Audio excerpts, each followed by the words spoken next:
Bonsoir à tous, je suis ravie de vous retrouver pour ce nouveau numéro de la Semaine Éco. L'ensemble de l'équipe de la Semaine Éco vous propose chaque semaine un thème d'actualité lié à l'actualité économique, mais aussi lié à des sujets qui vous intéressent, qui vous interpellent. Ce soir, on vous parle de votre pouvoir d'achat et de cette augmentation effrénée des prix de produits de large consommation. Alors des produits qui soient importés ou produits ou cultivés en Algérie, les prix ont énormément augmenté, notamment depuis le début de l'année 2016. Et on se pose ce soir la question si nous sommes dans un rythme d'inflation qui va en augmentant. Les chiffres de l'Office national des statistiques récemment communiqués annoncent pourtant un rythme d'inflation pour les 3 premiers mois de cette année par rapport à l'année dernière, tempéré, 4,7%.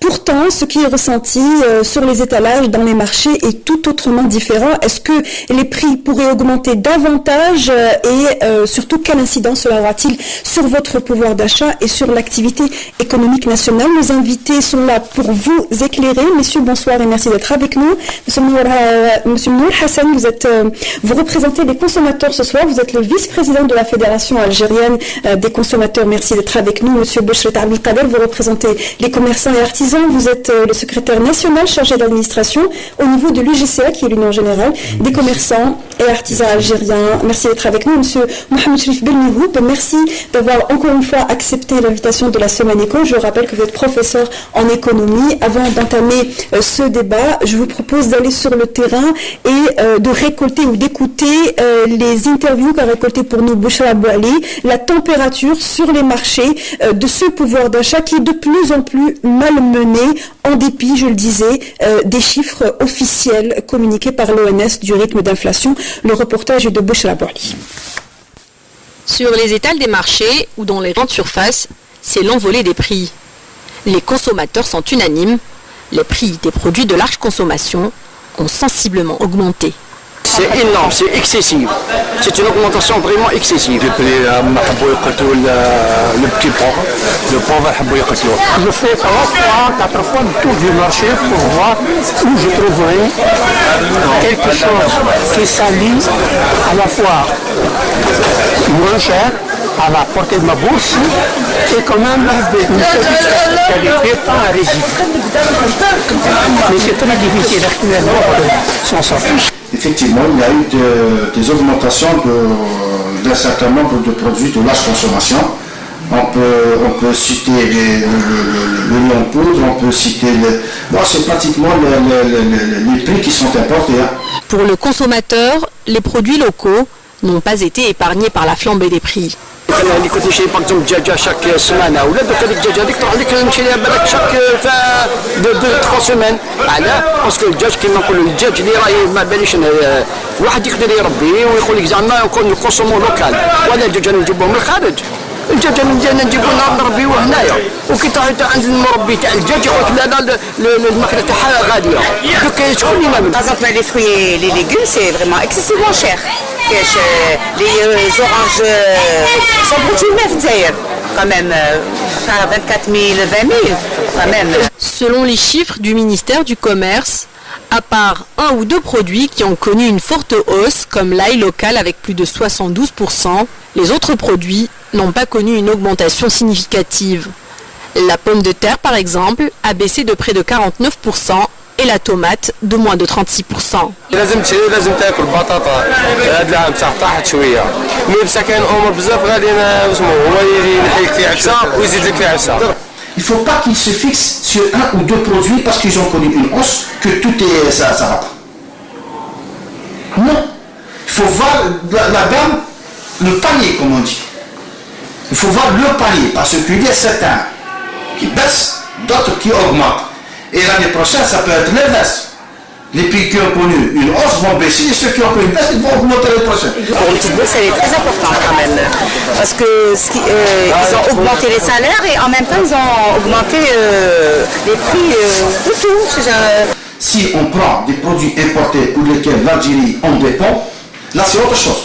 À titre d'exemple, nous avons des pois chiches, ils ont augmenté de 24%. Les produits qui sont importés. Effectivement, quand le pétrole augmente, nous avons connu la crise de 2008. 2011, nous avons connu la crise de 2011. Donc ça, c'est de l'inflation, comme disent les spécialistes, c'est de l'inflation importée. On On importe un produit, donc on importe l'inflation avec lui. Mais quand le prix du pétrole baisse, automatiquement, ces produits que nous importons, ils baissent encore. Mais là, c'est pas par rapport au soja. Si, le soja, il a baissé.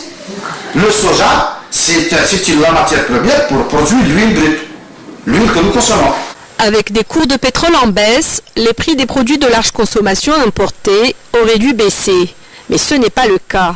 Selon les experts, les nouvelles mesures censées limiter les importations y sont pour beaucoup, sans compter la spéculation. On a vu à travers donc, ce reportage que plusieurs questions sont posées à travers les interviews que Bouchra Bouhari a réalisées dans ce reportage. Alors parmi ces questions, et peut-être celle qui nous interpelle le plus, c'est justement cette augmentation graduelle des prix des produits qui ne sont pas importés, qui sont produits chez nous. On a très longtemps parlé d'inflation importée. Là, nous sommes sur des augmentations de prix de produits qui sont fabriqués chez nous. Est-ce que c'est l'effet de la spéculation ou bien est-ce que c'est l'effet de la crise ? Je crois que c'est les deux. D'abord, bonsoir. Et puis, je me permets de prendre la parole directement comme ça.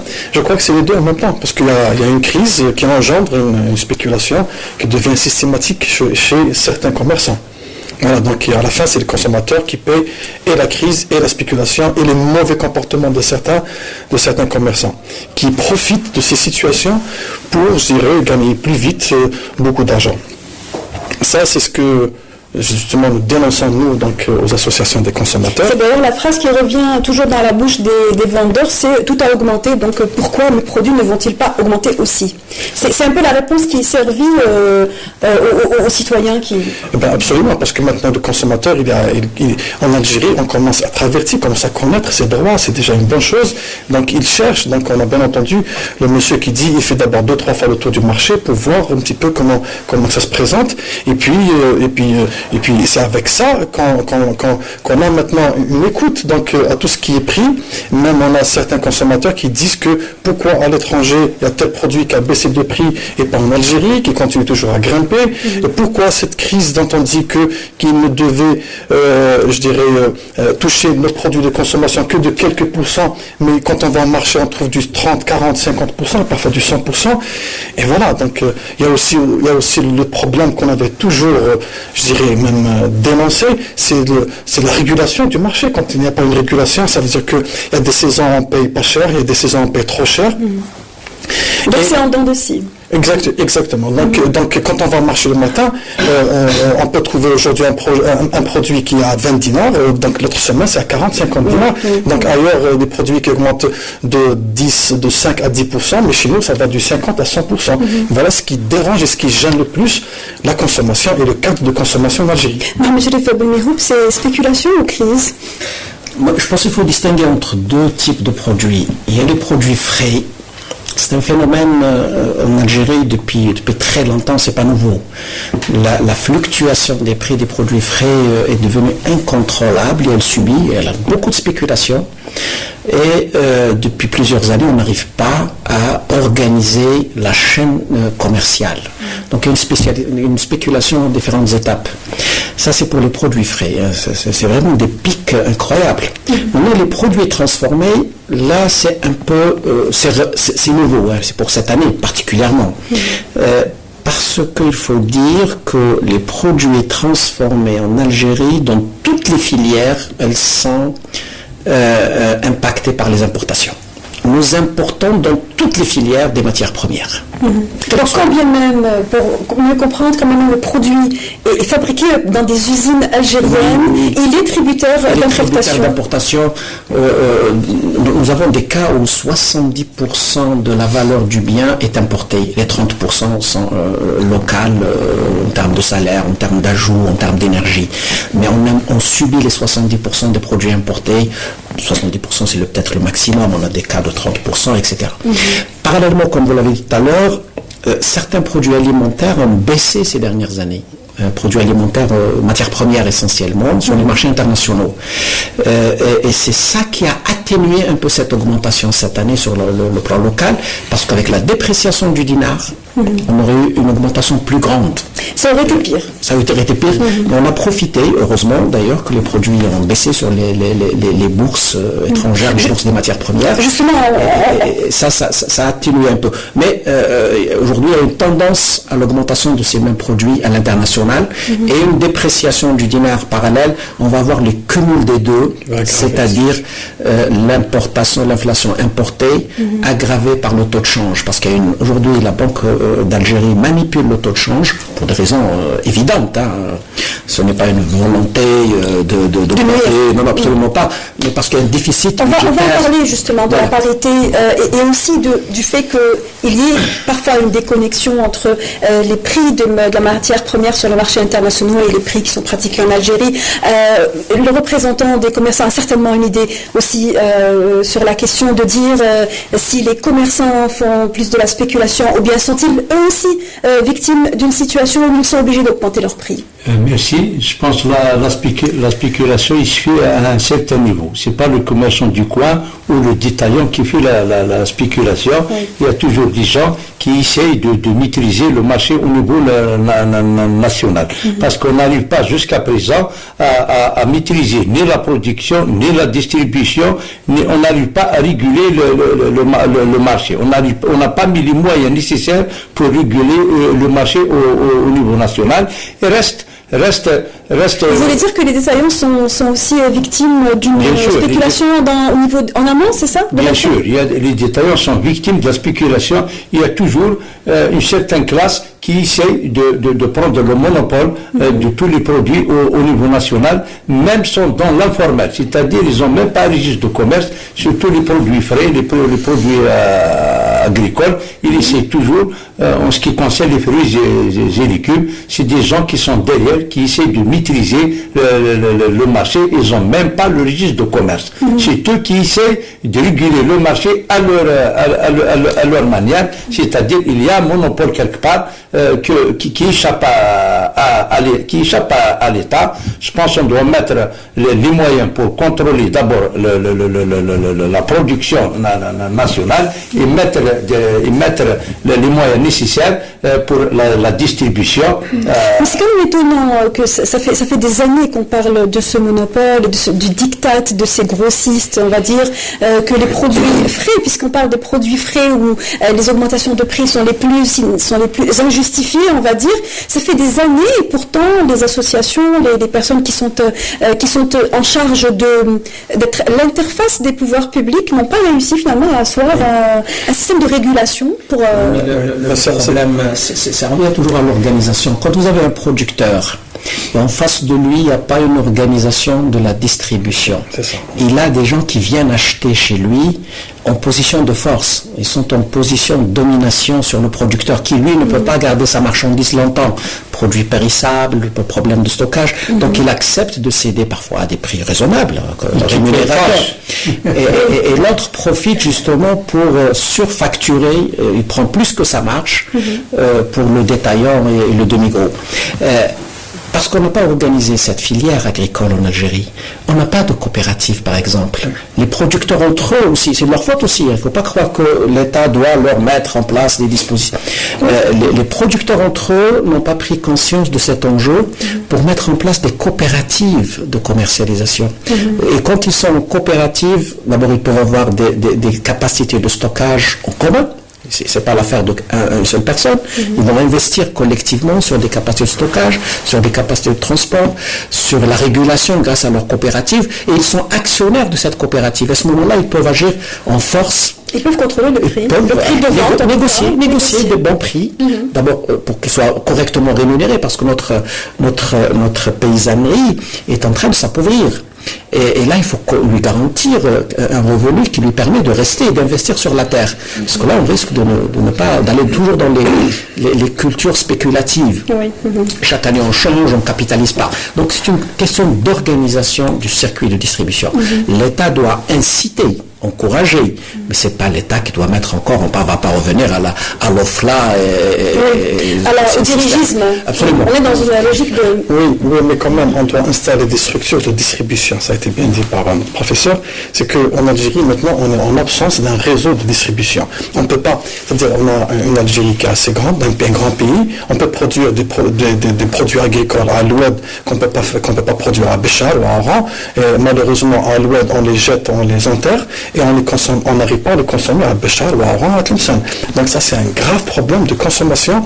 Et je vous dirais qu'on a encore des années qui vont venir, c'est-à-dire de vie, de cette situation qui est un petit peu gênante pour le cadre de la consommation. On n'a pas de marché de gros, on n'a pas de centrale de distribution. Même les projets qui ont été initiés par le ministère du Commerce, il y a ceux qui sont réalisés mais qui ne sont pas ouverts. Il y a des projets de marché de groupe qui ont été engagés il n'y a pas longtemps. Les structures ont été faites, mais... Il y a 9 projets, il y a 1 ou 2 qui sont réalisés mais qui ne sont pas encore fonctionnels. Il y a plusieurs marchés de proximité qui sont malheureusement réalisés ou envisagés d'être réalisés dans des zones qui dérangent et les consommateurs et les commerçants. Même au niveau viande, donc les abattoirs ne sont toujours pas réalisés, donc ne sont pas toujours fonctionnels. Les marchés de poissons, donc les halamarés qui sont prévus sur nos ports de pêche pour réguler le marché de poissons, pour permettre à tous les Algériens au moins de consommer régulièrement ce produit ô combien nécessaire à la santé humaine. À un prix donc ces projets, il n'y en a que 3 ou 4 qui sont réalisés, qui ne sont pas encore fonctionnels, malheureusement. Donc je dirais que, et il y a aussi les hypermarchés. Donc, à ce jour, l'Algérie n'a que 5 ou 6 hypermarchés dignes de ce nom, alors qu'il nous faudrait au moins 5 ou 6 pour les grandes villes et 1 pour donc, les villes d'intérieur. Et donc, tout ça fait que nous vivons toujours dans l'informel, que ce soit la production. Donc, responsabilité conjointe des opérateurs, c'est-à-dire agriculteurs, producteurs, et aussi de l'État en termes de régulation, on va dire. Mais pour ce qui est, justement, je reviens à la question dont vous parliez tout à l'heure, Mohamed Chilbey Mihoub, les matières premières sur le marché international ont baissé. C'est généralement un phénomène qui intervient lorsque les prix du baril baissent. C'est une lecture, je ne sais pas si vous êtes d'accord. Il y a une surproduction aussi dans certains pays. Qui a concouru à la baisse des prix de la matière première. Donc comment se fait-il, lorsqu'on parle de production où les intrants sont largement importés, comment se fait-il que les produits quand même coûtent cher en Algérie? Oui, là c'est un phénomène aussi, j'allais dire, algérien. La répercussion des baisses des prix sur les matières premières sur les marchés internationaux ne se fait pas automatiquement sur le marché national.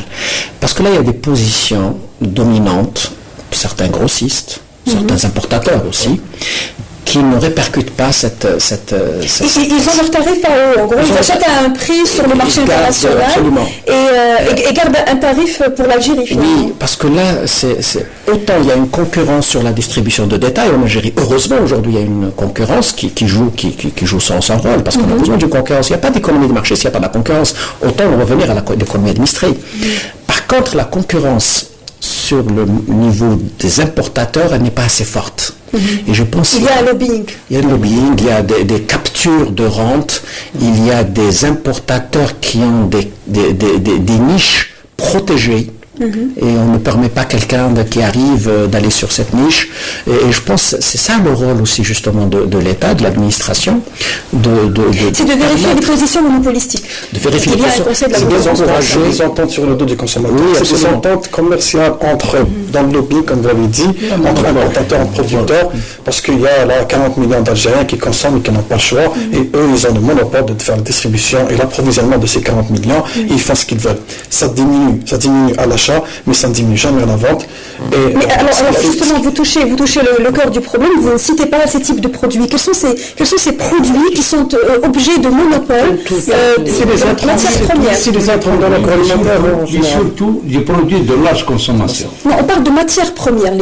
On parlait de grossistes. Ce sont des grossistes, plutôt importateurs de matières premières. Par exemple, la poudre de lait. Les prix ont beaucoup baissé.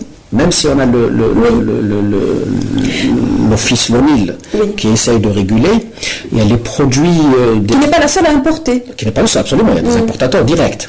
Il y a les produits sur les légumes secs. Ça aussi, c'est une position assez importante aujourd'hui. Il y a les produits de laitage, enfin des matières premières qu'on utilise pour le laitage, les colorants, etc., etc. Ça, c'est des volumes assez importants. C'est à ce niveau-là que la régulation ne se fait pas. C'est vrai, quand il rentre sur le territoire national, il présente une facture d'achat, il paye les droits de douane, etc., etc.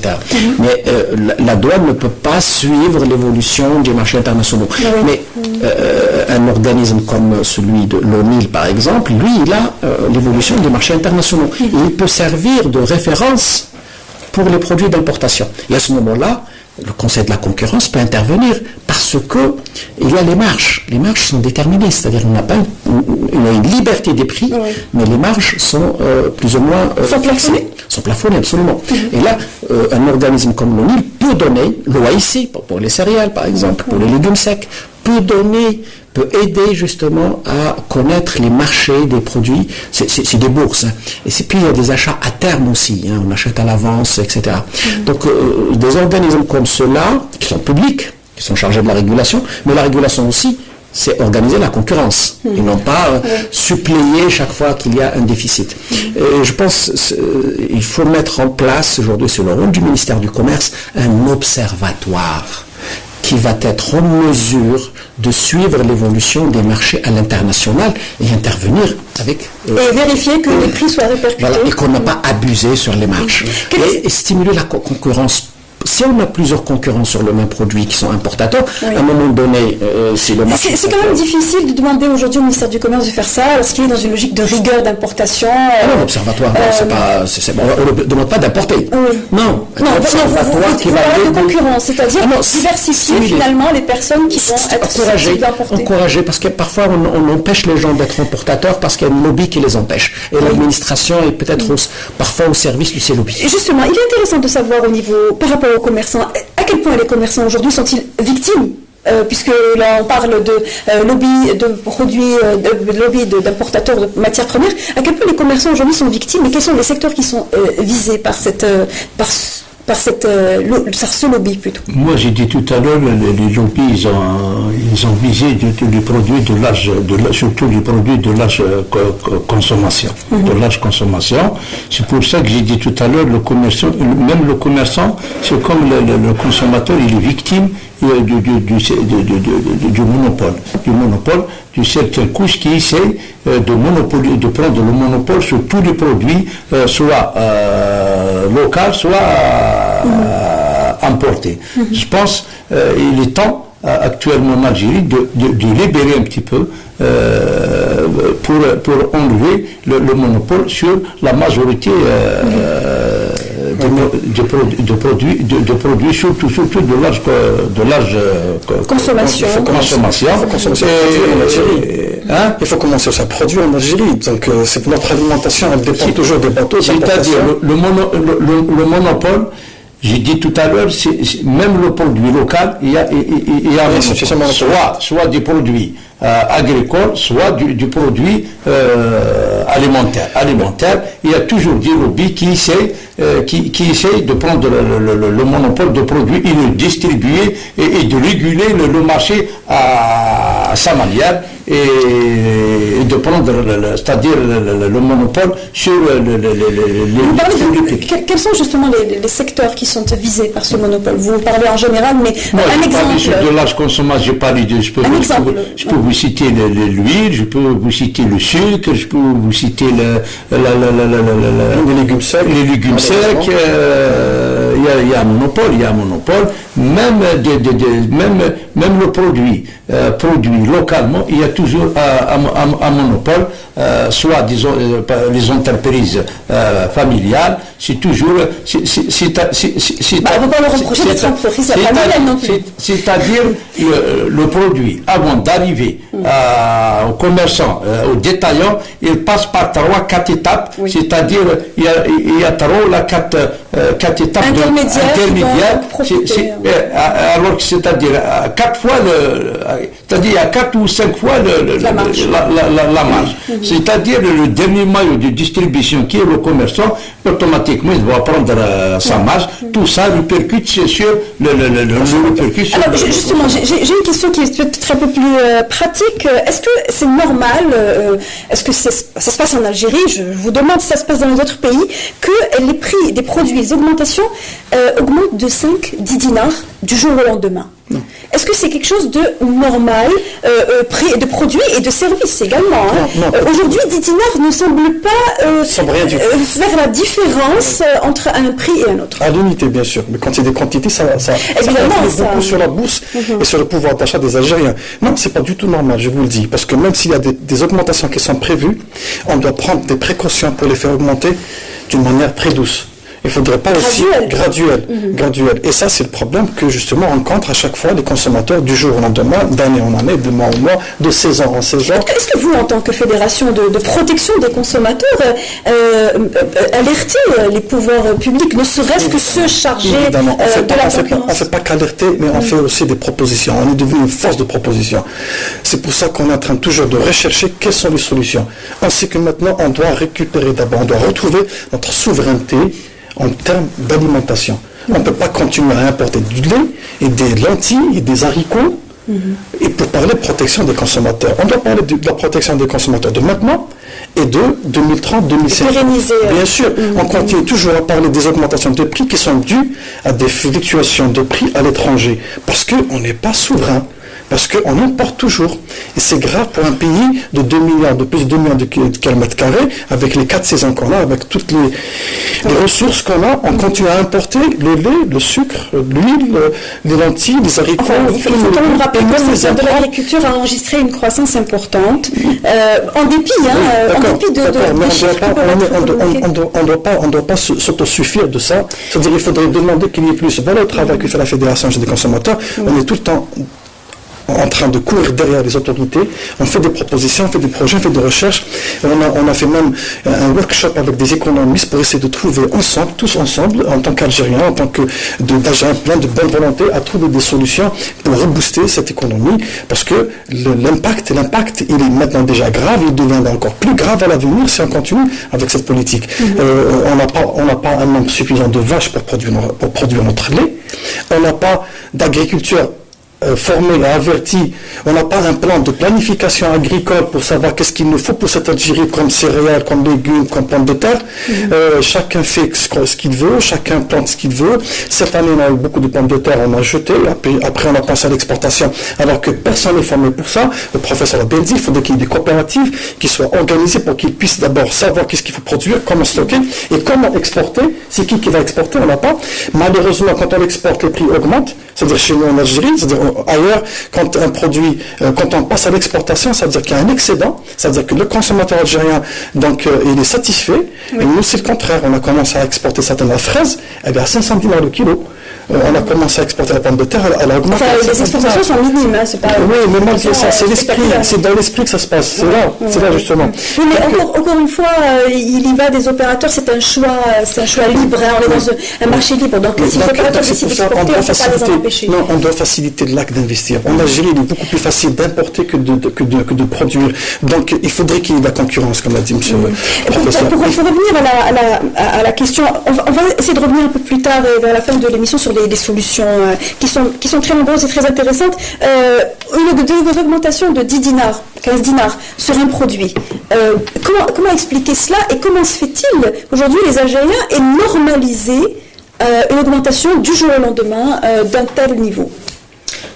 D'abord, l'économie algérienne, comme je disais tout à l'heure et je maintiens, n'est pas une économie concurrentielle. C'est une économie qui s'apparente beaucoup plus à l'hydraulique, c'est-à-dire en stock. Les augmentations, imaginez l'énergie par exemple, on a fixé le prix de l'électricité et du gaz pendant 20 ans, presque 20 ans, 15 ans. Et du jour au lendemain, on augmente de 17-20%, alors qu'on aurait pu augmenter progressivement. Là aussi, il y a une forme de violence, finalement, dans les prix. C'est cette pratique qui fait qu'on a cette tendance à laisser les choses, ne pas bouger, à fixer les choses. Et puis, quand on décide d'augmenter, on augmente de façon extrêmement violente. Ça, c'est d'une part. Du gasoil, l'essence. Ça va dans le même. L'autre phénomène qu'on observe, c'est que la valeur, le pouvoir d'achat du dinar a beaucoup baissé. Et aujourd'hui, 10 dinars, ça ne représente rien. Donc en valeur nominale, le dinar, c'est 10 dinars, mais ça ne représente pas une contrepartie dans la production, dans un pouvoir d'achat réel. Et donc le dinar s'est érodé en termes de pouvoir d'achat, et on multiplie les dinars par 10, ça ne représente pas beaucoup. Troisième facteur, et c'est ça, je pense, là où on doit travailler sur c'est que, à coup de subvention, vous l'avez tout à l'heure, l'agriculture s'est développée, on dit que c'est développé. Moi, je demande à vérifier. En quantité de production, oui, grâce à des subventions. Mais est-ce que la productivité a augmenté? Je ne crois pas. Je ne suis pas sûr que la productivité... C'est ça qui va rester, c'est la productivité. Mais si on a subventionné rien que pour le producteur, augmente la production, mais une fois qu'on arrête la subvention, on revient à la case départ, ça veut dire qu'on a jeté l'argent par la fenêtre. Ça veut dire que l'évolution n'est pas structurelle, l'évolution est juste conjoncturelle. Absolument. Et là, la productivité, dans le monde rural, dans le monde agricole, n'a pas beaucoup augmenté, ou souvent n'a pas augmenté du tout.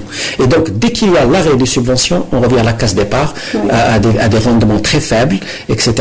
Et là, je pense que c'est la vraie question. Aujourd'hui, je pense, dans les pays développés, on subventionne la productivité, on ne subventionne pas la production. Augmenter la productivité, moderniser en amont plutôt qu'en aval. Absolument. Moderniser vos installations, par exemple, je peux vous subventionner parce qu'en aval, on va trouver de la qualité du produit, par exemple. Mais je ne subventionne pas tout azimut un produit. Et là, ça crée des distorsions sur le marché, ça fait des hauts et des bas.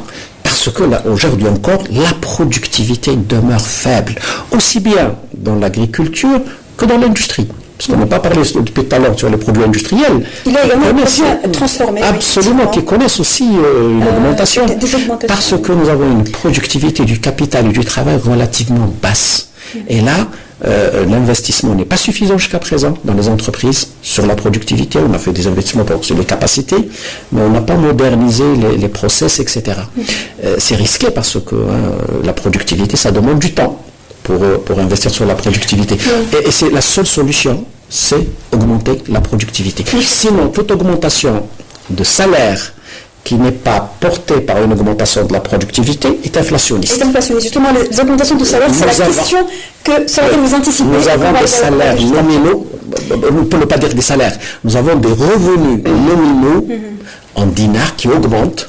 C'est un pouvoir d'achat, mais parallèlement, la productivité n'a pas augmenté. Et c'est inflationniste aussi.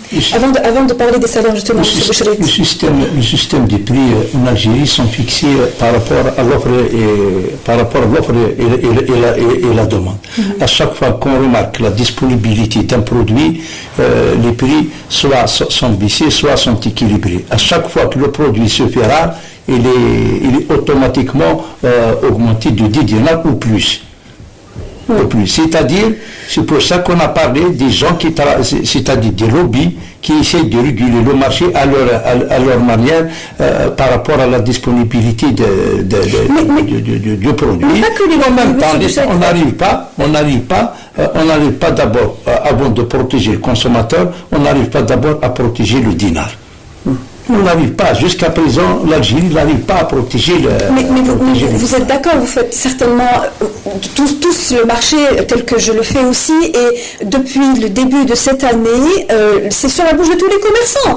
L'année 2016, tout va augmenter. C'est devenu une phrase à la mode, et peut-être une phrase qui accompagne aussi à une réalité économique, la réalité d'une crise. Est-ce que c'est quelque chose sur laquelle les commerçants se sont entendus? 2016, tout va augmenter.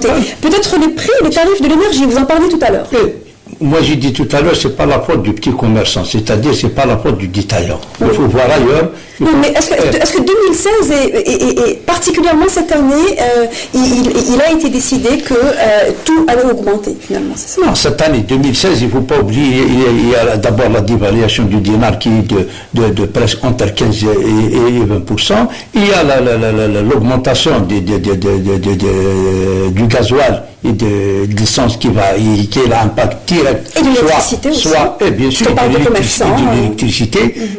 La dévaluation de dinars qui a engendré l'augmentation de tous les produits importés, l'augmentation du gasoil et des lubrifiants, de l'électricité, touche directement le producteur, soit l'agriculteur, soit le producteur, soit le commerçant.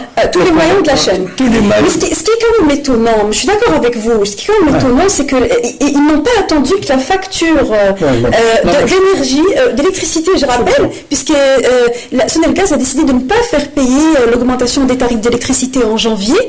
Ils ont décidé de le faire à partir du mois d'avril. Et les commerçants, eux, ils n'ont pas attendu. Ils ont commencé. La Sonelgaz, elle a augmenté la TVA, elle a augmenté toutes les taxes en février. La facture du février, tout le monde a l'augmentation. Je suis pas d'accord avec moi. A senti l'augmentation, mais c'est pas uniquement l'augmentation du gasoil ou bien de l'électricité. Moi, j'ai dit tout à l'heure, il faut déloger ces lobbies qui essaient de réguler le marché à leur manière. Oui, mais les commerçants on n'arrive pas à maîtriser ni la quantité de la production locale qu'on produit, on n'arrive pas à maîtriser la distribution même de la production nationale. C'est la même chose. Le problème se passe en amont. Mais je ne suis pas d'accord avec M. Boucher parce que les commerçants aussi se sont affolés. Ils ont profité de cette irrégularité dans la distribution. Il y a eu quand même des augmentations qui sont dues à certains commerçants qui ont profité. Ils vous disent que le producteur ou l'importateur a augmenté, le grossiste a augmenté, moi aussi j'augmente. Il augmente. En Algérie, comme on avait dit, c'est pas 2-3 dinars, c'est 10, 15, 50, 100 dinars sur certains produits.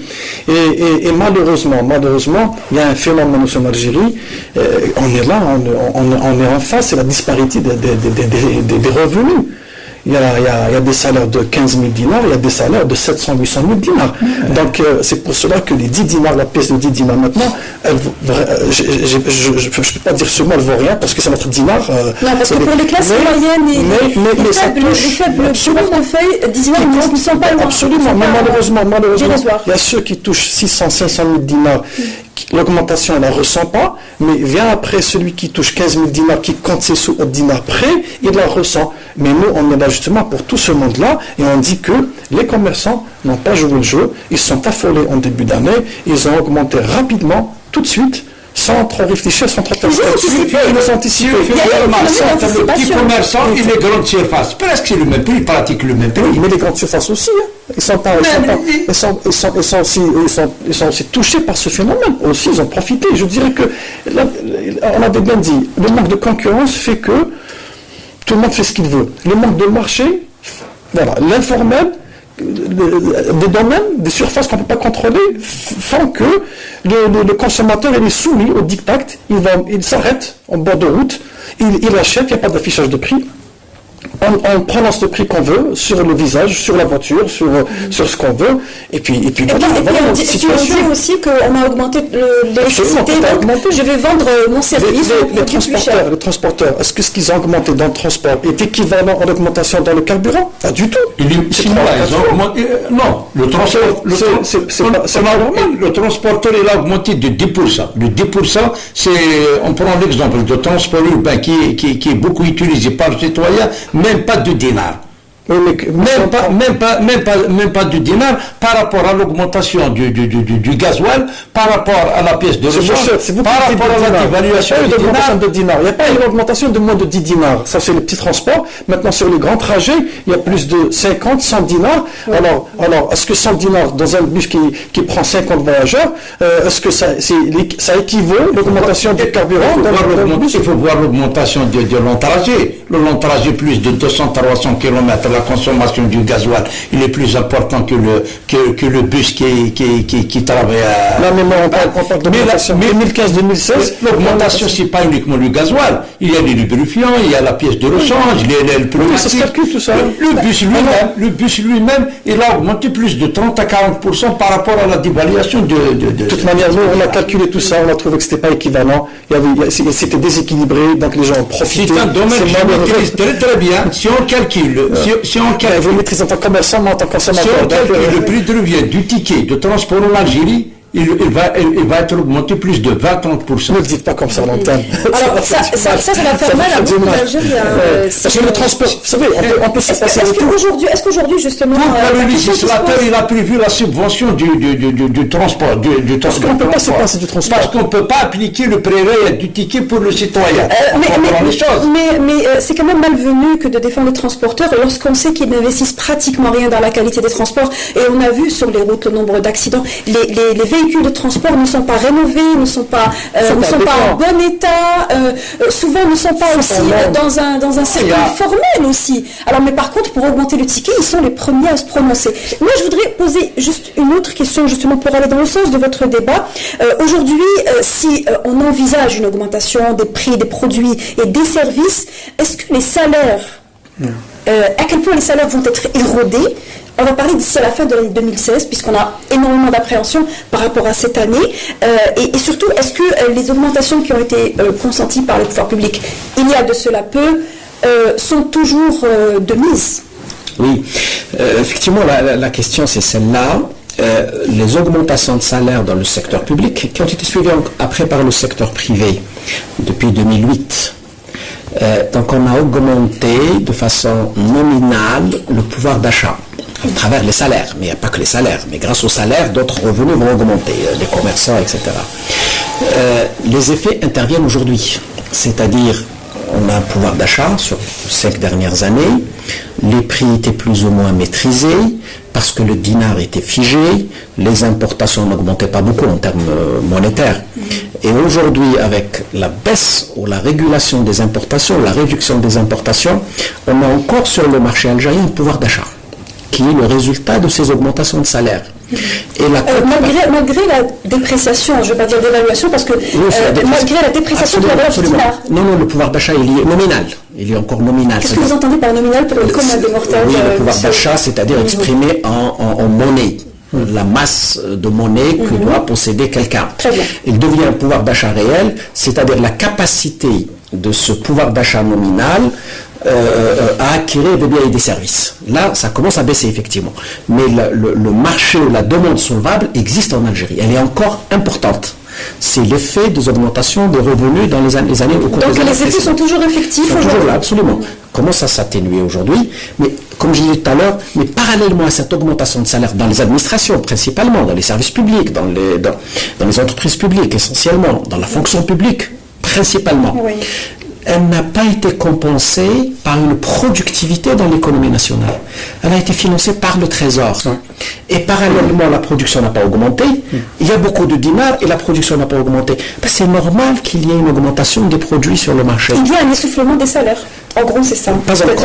Pas encore, jusque-là, non. Mais là aussi, le phénomène, c'est que quand on a augmenté les salaires, c'est des pourcentages pour tout le monde. Quelqu'un qui touchait 300 000, 400 000 dinars, 10% de plus, ça fait 40 000 dinars.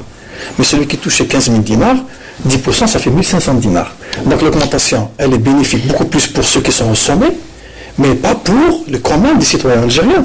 Donc c'est des augmentations qu'on n'a pas vues vraiment, qui n'ont pas apporté plus dans le des augmentations ciblées par rapport aux couches fragiles. Parce qu'il ne faudrait pas seulement augmenter les salaires, il faudrait les régler, les réguler, équilibrer, et puis donner à chacun la valeur du travail. Oui, mais on a augmenté le SNMG, monsieur. Oui, mais le SNMG qui a... Et qui donc ne concerne que les faibles salaires. Il est toujours à 18 000 dinars. Alors, il y a des salaires qui sont... Il y a des salaires qui sont à 30 fois le SMIC. Il y a des gens, la plupart des Algériens touchent une fois ou une fois et demie le SMIC. Il y a toujours des salaires entre 25 et 20, 30 000 dinars. Alors là, est-ce que réellement on a arrangé le consommateur algérien pour bien consommer? Donc, est-ce qu'il est assez bien payé pour qu'il consomme bien? Parce que s'il ne consomme pas bien, il nuit à sa santé, il nuit à l'économie nationale. Parce que si on ne consomme pas, le commerçant ne vend pas, le producteur ne sera pas productif. On ne sera pas productif. Donc c'est là où il faudrait revoir. Nous, à la Fédération des consommateurs, on a organisé un workshop. Malheureusement, monsieur n'était pas avec nous, que je ne connaissais pas. On est sorti avec des détails, avec des petits résultats, avec des résultats comme ça, avec des conclusions. D'abord, il faudrait revoir cette politique des salaires. Il faudrait revoir aussi la politique des subventions. On subventionne le pain à 8 dinars, celui qui touche 15 000 dinars achète à 8 dinars, celui qui touche 500 000 dinars achète à 8 dinars. L'Algérien Il achète à 10 dinars, à 10 dinars, pour être très clair, c'est à 10 dinars. Et l'étranger qui travaille dans le pétrole et qui touche 15 000 $ par mois, elle achète aussi à 10 dinars. Donc là, le problème il est là, il est facile à régler. Donc il faudrait donner ce qu'il faut. Facile, je ne sais pas si vous êtes d'accord. Réorienter les subventions, on en parle depuis longtemps, mais bon, oui, jusque-là, les pouvoirs publics préfèrent nous... On a de grandes compétences, on en a parlé, il y a des solutions, il faudrait qu'ils soient écoutés seulement. Oui, ça a été une question qui a été abordée depuis 2 ans avant la crise des recettes des hydrocarbures. La question a été posée pour une raison d'équité aussi, de justice sociale. Effectivement, pourquoi subventionner le pain acheté par des gens qui ont 40 000 ou 50 000 dinars par mois? Le problème a été posé. Et idem pour les carburants qui finalement ont été augmentés pour tout le monde. Même pour les carburants, on s'attendait à ce que l'augmentation soit... Non, on ne peut pas faire des cartes. Non, ça, je suis contre cette démarche de rationnement. Les carburants doivent augmenter pour tout le monde. Parce que là, on abuse. On laisse tourner des moteurs toute la journée pour utiliser le climatiseur. Ça, c'est un gaspillage d'une énergie rare qui va disparaître dans 10-15 ans. Là, je pense que le carburant... C'est subventionné pour les transporteurs. On ne subventionne pas pour les transporteurs. On ne subventionne avec l'augmentation du prix du les transporteurs n'ont pas de véhicules climatiseurs. Les transporteurs doivent signer avec les pouvoirs publics des conventions de service public. Et on limite le tarif et la qualité de service. À ce moment-là, on peut les subventionner directement, mais pas sur le carburant. À ce sujet, on a fait une bonne proposition au ministère de l'énergie. C'est qu'on garde le mazout pour les transporteurs, pour les travaux publics, pour l'agriculture, au prix qui était à 13,70 $. C'est difficile à gérer. Non, c'est pas difficile parce que ça existe en Tunisie, ça existe au Maroc, ça existe partout. Il y a un mazout normal et un mazout super. Donc je ne sais pas pourquoi dans les stations, moi je mets le mazout dans ma voiture avec injection comme on a direct et tout, avec toute la technologie, et c'est le même mazout qu'on met dans le tracteur DOTS ou Sirta.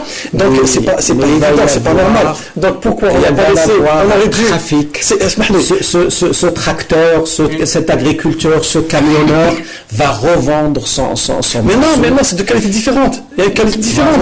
Pourquoi les voitures importées en Algérie...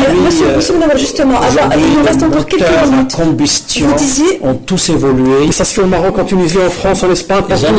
Il y a un mazout plus raffiné. Il y a un mazout qui est plus raffiné. On le faisait en Algérie, mais aujourd'hui, la qualité des mazouts, il y a un problème d'environnement.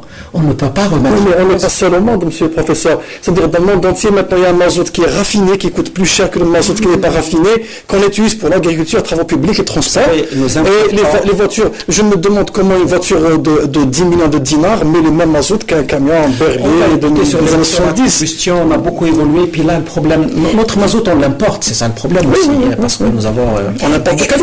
Vous disiez à l'instant que les agriculteurs seraient susceptibles de revendre si le gasoil aurait été attribué sur un prix subventionné. C'est une image, ça veut dire. Oui, justement, la question, et la dernière question, malheureusement, puisqu'on arrive quasiment au terme de l'émission, c'est ça, c'est les risques et les difficultés. À quel point l'État peut-il appliquer une subvention ciblée? Non pas des carburants d'énergie, mais de manière générale. On parle de la poudre de lait, du blé. Une économie de marché, tout doit être libre, sauf les prix du service public. Par exemple, pour les transports, l'État doit intervenir pour les fixer. Et en contrepartie de la fixation des prix du service public, il doit subventionner le secteur directement et non pas le carburant. C'est de l'argent qu'il peut donner directement pour la contrepartie éventuellement. Il faut calculer le coût de production de ce service. Pour les transports urbains, pour le tas de... Et pour les produits alimentaires? Pour les produits alimentaires, ça doit être libre. On subventionne les personnes. Or, le problème pour subventionner, donner de l'argent, c'est de l'argent. Il faut faire des transferts d'argent en complément de salaire. Le problème qui se pose aujourd'hui, nous n'avons pas un système d'information en Algérie. Nous ne disposons pas de fichiers de gens qui sont dans le besoin. Si vous ouvrez la liste, parce que l'information... Mais l'ONS a une idée sur les différentes couches. Elle a bien recensé les différentes couches. La couche moyenne est identifiée. On a besoin de nom et prénom. Des listings, madame. Pour transférer de l'argent, on a besoin de nom et prénom. Aujourd'hui, l'informel a tout dénaturé. Il vient s'inscrire sur une liste d'indigence, comme on les appelle. Il déclare, il n'a pas de fiche de paye, il ne travaille pas, il est multimilliardaire. Et comment faire avec ces gens? Donc l'économie informelle a dénaturé le système économique algérien. Elle a créé... Il y a une opacité, on ne sait pas qui... On ne sait pas, le système d'information algérien est des plus archaïques dans le monde. On n'arrive pas à saisir. Aujourd'hui, on calcule l'inflation avec une méthode des années 60 et 70. Les calculs sont faux, ne reflètent pas la réalité. Le panier de la ménagère, comme on l'appelle par les statisticiens pour le calcul de taux d'inflation, n'est pas le bon. Le panier de la ménagère a beaucoup évolué en Algérie. Donc, il devrait être plus pertinent et selon aussi les différents types de pouvoir d'achat. On enquête sur l'enquête consommation, on fait des enquêtes sur Alger. Alger n'est pas l'Algérie. Donc il y a beaucoup de billets dans les chiffres. Les chiffres de l'OMS ne sont pas fiables. L'OMS est dans une situation vraiment sérieuse. Le système qui est resté figé sur des méthodes anciennes. Et le gouvernement, l'exécutif, ne peut avoir une politique de subvention directe que c'est là ce système d'information pour ne pas se tromper encore une fois, parce qu'on risque de transférer le jour on ne voudra pas le faire. Le jour on ne voudra pas le faire. C'est pour ça qu'on est là. J'espère que tout le mouvement associatif, vous, les universitaires, toutes les associations, qu'on aide un petit peu ces autorités à la décision. Parce qu'il faudrait, on est en 2016, 2017, 2018, risque d'être encore plus très difficile. Plus difficile. Donc c'est pour ça qu'on est très inquiété. C'est pour ça qu'on essaie de s'organiser avec tout le monde pour faire changer ça. Il faudrait que maintenant les décisions viennent d'en bas. C'est nous tous, on doit proposer, on doit pousser les pouvoirs publics à changer de cap et à aller vers d'abord l'équilibrage des salaires, revoir le système de subvention. Vous préconisez un rééquilibrage absolument, bien sûr. Dans vos propositions? Rééquilibrage des salaires. C'est-à-dire? Donc il faudrait cibler, c'est-à-dire il faudrait d'abord assurer un salaire minimum qui puisse permettre à un individu de faire vivre une famille de 5 personnes. Ça c'est un calcul. Vous parlez des faibles salaires. Des faibles salaires, oui, bien sûr. Là, on doit travailler sur les faibles salaires parce qu'il y a une disparité. Mais qui ne sont pas répertoriés, on le dit tout à l'heure. Oui, bon, quand on voudrait le faire, on le fera. Un fichier pour 40 millions d'Algériens, donc c'est à peu près 10 millions de familles, donc c'est pas difficile à faire pour un État comme l'Algérie. On a des organismes, on a des ministères, on a une administration. Quand on voudra le faire, on le fait. Mais on doit revoir. Parce que, entre parenthèses, je dirais que beaucoup d'étrangers maintenant veulent délocaliser leur industrie en Algérie parce que le carburant n'est pas cher, l'électricité n'est pas chère, la main-d'œuvre n'est pas chère, le pain n'est pas cher, le lait n'est pas cher, et reprendre leurs produits pour les revendre ailleurs. Donc ça, c'est anormal. C'est anormal. Il faudrait qu'on, maintenant, aussi, on doit relancer l'industrie en Algérie, pas la relancer, mais la lancer, parce qu'elle n'est pas lancée du tout. On doit faciliter l'acte d'investir. Il y a 42 parcs industriels qui doivent devenir du réel, on doit les voir. Aucun parc industriel n'est aménagé. Ça, c'est très grave. On est en 2016. De 2010, 6 ans n'ont pas suffi aux organismes pour les aménager, pour draguer, pour attirer les investisseurs. Donc si on n'a pas d'investisseurs, si on n'a pas d'usine, si on n'a pas de production, on va toujours importer. Non, c'est insuffisant. Le secteur industriel, c'est tout un autre débat. Merci beaucoup. On doit aussi encourager l'exportation d'avoir été parmi nous. Désolé, le temps qui nous est imparti est terminé. Beaucoup à dire et le secteur industriel est tout un sujet qu'on essaiera d'aborder et vous convier au débat une prochaine fois. Merci d'avoir été parmi nous. Je rappelle que vous êtes le secrétaire, vous êtes le vice-président de la Fédération algérienne des consommateurs, M. Bouchet Abdelkader, secrétaire national chargé de l'administration au niveau de l'Union générale des commerçants et artisans algériens, et M. Mohamed Cherif Benmihoub, professeur en économie. Merci beaucoup d'avoir été parmi nous et d'avoir éclairé nos téléspectateurs sur la question du pouvoir d'achat et des augmentations de prix. Pour ceux qui ont pris ce débat en cours de chemin, vous pouvez revoir la rediffusion demain à partir de 11h et également sur le site de l'ENTV, www.entv.dz, sur la chaîne Canal Algérie. Merci de nous avoir suivis jusqu'au bout et on se retrouve mardi prochain, même heure, même chaîne. Au revoir.